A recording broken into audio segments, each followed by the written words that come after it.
Okay, so welcome to the first official video of the course. In this video, we need to actually block out the weapon.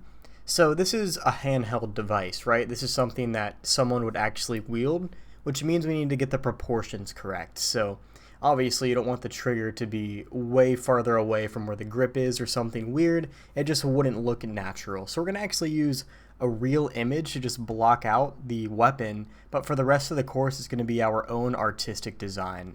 So if you're like me and don't know a ton of the intricacies about weaponry, just use a reference photo and get the proportions correct from that.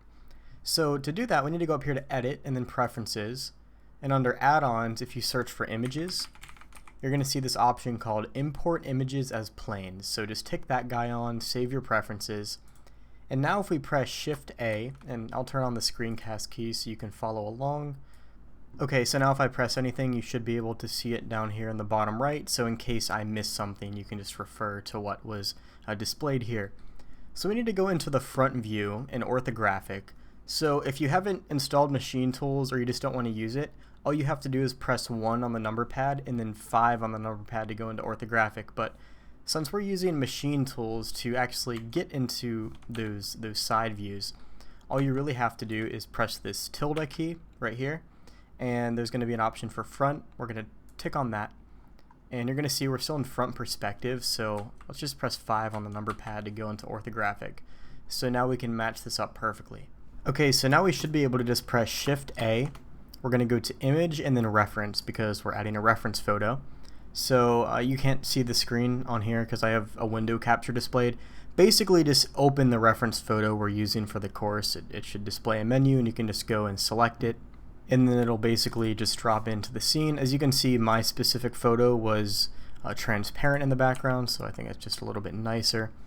Okay, so now all we really have to do is take this cube here, and we'll just scale it down and just kind of position it in the back and work our way forward. Once again, we're not getting super detailed with this at all. This is literally just going to be a block out, so that way the proportions are correct. And also, I don't really want to use a cube. Instead, what I'd like to do is delete that out and use a plane instead, so that way it's just a 2D object for now. So Shift A will add in a plane. Let's tick this to align with view, or you can just rotate it, and then we'll position the plane manually. So just grab it and then scale it, and then just, roughly drop it in the back area. And now if we tab into vertex mode, once again we're using machine tools, so for you might be using the default Blender tools, which is fine. But if you're using machine tools, tab and then go to vertex, and we're just going to slide this vertex over just a little bit. And you're more than welcome to go into a wireframe view with a Z key if you'd like to view this a little bit easier. So all I'm really going to do is just kind of position these vertices in just different locations. We'll move this up on the Z axis. We're not going to get anywhere near the detail here. We just want the proportions down. So we'll tab into edge. Let's extrude this across. Just, I don't know, to the front where this area starts. That looks okay. And now you can see this top part kind of extends up a little bit. But if we extrude this edge, we're going to have all this extra space here in the back. So I'm just going to undo that, and instead I'm going to press Control and R to add a loop cut. We'll just drag it over here somewhere. And now we can select this edge and extrude it up on the Z-axis. We're going to be making our own changes later, so don't worry that it's just literally just a block on the top. It's not a big deal. And now we'll just kind of, I don't know, maybe we could just extrude down again. So this time what I think I'll do is add in one more loop cut about here. And then we can take this edge, extrude it down a bit. I don't know, maybe to about here. And then Control R. Add in another loop cut, and we're just going to use this edge for the handle. So extrude it down on the Z, move it over on the X, and you can scale it up if you'd like. It doesn't really matter. We just want to get that proportion down. And then finally we have this magazine here. So Control R, drop in a loop here, and then we have a little bit of space before the front. So Control R, add another loop here, and then maybe we can just extrude this on the Z and then move it over. Maybe you could rotate that edge with the R key just a little bit. And this is basically what we have so far, is this piece. You can see now we have the proportions down. Now it's going to actually be realistic as to where the grip should be, the magazine, and things like that. You know, the last thing I want is to make a course and have all the proportions be off, and then, you know, some weapon guru out there is like, no, that's not correct for proportions. I'm not a weapon designer. Well, in 3D maybe, but not in real life.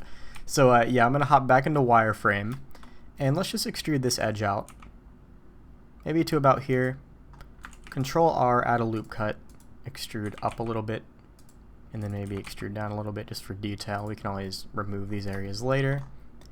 And then finally, what I think I'll do here is, maybe I could scale these in, or I could just drop in 2 loops to be a little more consistent like this. It doesn't really look like it did too much to the mesh. Let's see. Okay, it went down that way, so let's just be careful when we scale it. We can always reposition it later, but I'm just trying to keep it clean for now. So scale on the Z, and then finally all we have to do is take this edge and then just, you know, extrude across. So we're going to be drastically overhauling this weapon right here. Right now this is literally just a block out. I just want something to work with so that way I have the proportions down. So leave the video here. Now we have the grip where it should be, the magazine. Actually, we do need to make the trigger. Let's hop in and do that real quick. So tab into edit mode, and I think the last thing we'll do is this trigger. So Control R, we'll add a loop here, and then Control B to bevel it, and you can scroll up or down to change the segment count. And same idea over here. This just makes it evenly spaced, so that's why I prefer beveling than just doing 2 separate loops. It just saves time. And then all we have to do is just fill these in. Once again, just make sure you're in edge mode. F to fill that in, and this will be completely fine for now. We can make all the cleaner adjustments in another video.